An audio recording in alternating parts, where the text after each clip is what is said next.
How does a 4-year-old boy run over a mile, barefoot, bleeding, to save himself from a killer? And what if that killer was family? This isn't just another true crime story. No, it's about betrayal, innocence, and a secret so twisted it could only come from within. Let's rewind to a cold spring morning in 2003. If you drove through Bradford, Ohio back in the early 2000s, you knew the Myers. Jack and Linda, pillars of the community, people called them. They owned this cozy pizza shop, the kind of place where half the town gathered every Friday night, laughing, gossiping, grabbing a slice. They lived on a 40-acre farm just outside town. The kind of place where every grandkid had their own tractor ride story. But the real heartbeat of that home? A little boy named Dameon Huffman. Dameon was Linda's great-grandson, born to her teenage granddaughter, Amber. And when Amber was too young, too scared, to do it alone, Jack and Linda stepped in. No questions asked, no hesitation. Dameon grew up on tractor fumes and grandma's apple pie. Life on that farm?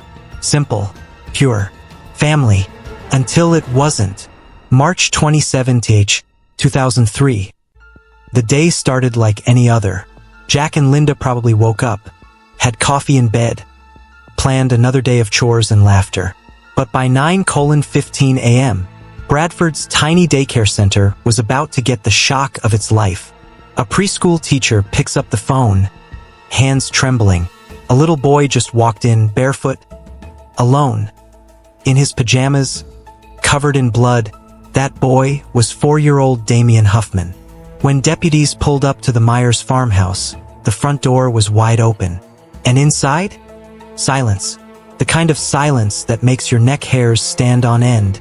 They found Jack and Linda in their bed, murdered execution style, shot in their sleep. Their bodies still warm. Who does that to two grandparents in their own bed? And how did Dameon survive? Dameon didn't just survive, he ran over a mile, through cold, muddy fields, barefoot, bleeding, terrified, straight to his daycare. And at first he couldn't even speak.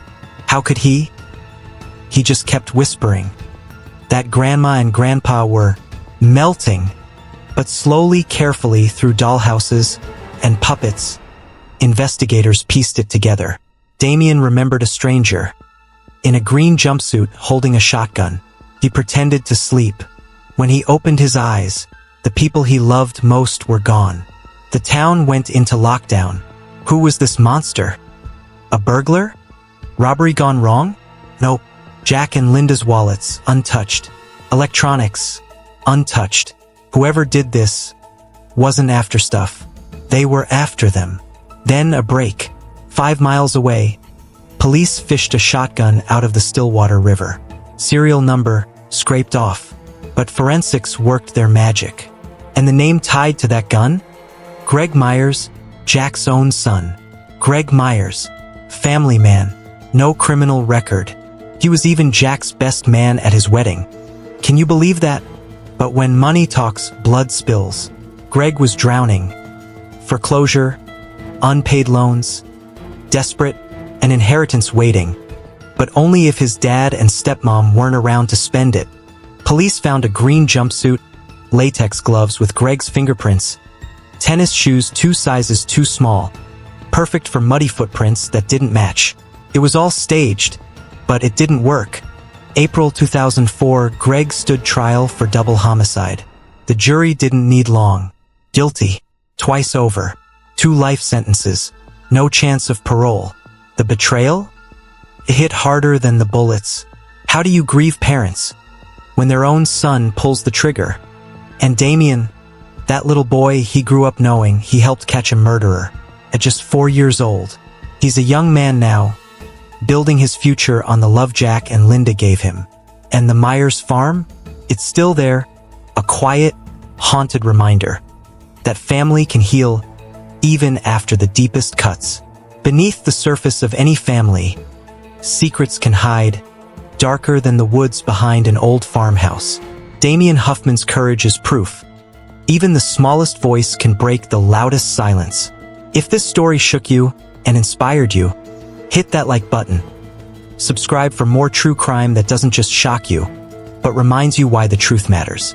Stay curious, stay safe, and remember, sometimes the real monsters sleep right down the hall.